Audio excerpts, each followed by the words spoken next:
Hello everyone and welcome back to the channel. So gamesindustry.biz, which provides some really good information and articles about gaming in general, doesn't seem to be very keen on E3, and they have produced two articles just to try to prove that E3 isn't really that relevant anymore.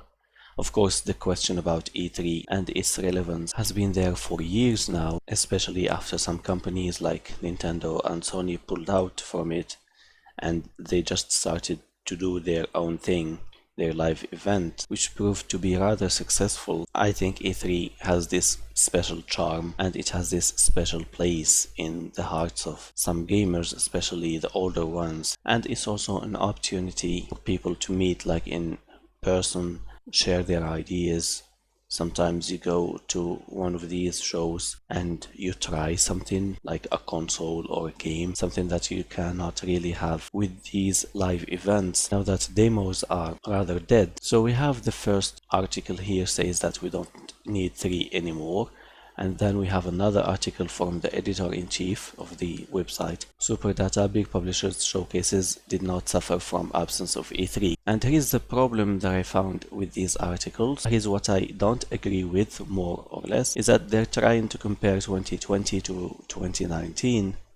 They said that the current pandemic just shows that we don't really need E3 and that people can watch events just from home, but that doesn't really prove anything because we should compare like years in which there is nothing like a pandemic and see if E3 is really not that relevant anymore and see if these high watch figures will sustain themselves in said current situation. Right now we are in the middle of a pandemic and people have a lot of time. They work from home, some people lost their jobs and thus they watch more. Schools are closed also in a lot of countries around the world. So the whole premise of these articles is to me not really very solid, and they provided here some data about the average minute audience. Here we have data for the PlayStation 5 reveal, the Xbox E3 2019 briefing, Game Awards 2019, and Nintendo Direct E3 2019, and you can see that the PlayStation 5 reveal is a lot higher than the other ones, but again, it's a pandemic.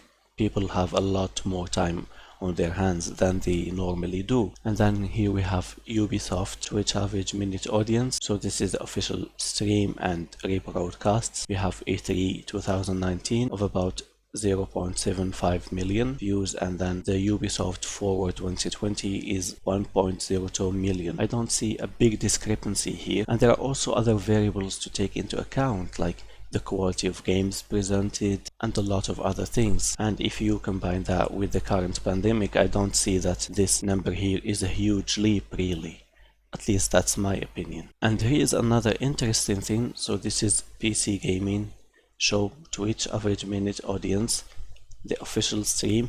So you can see that the numbers of 2020 are a lot lower than those of 2019. So if anything, this proves that people aren't really just interested in seeing things like from their screens, but there are other variables, as I said, that should be taken into account, and this data here is proof enough. The other article, entitled "We Don't Need E3 Anymore," also has some figures. So this is the media activity over 72 hours after reveal, and we have another figure here, and we have activity in green for 2019 and the blue for 2020, and it speaks for itself. Of course, the numbers of 2020 are a lot higher in this case, especially for a game, for example, like Crash Bandicoot 4, and then Assassin's Creed Valhalla, Resident Evil 8.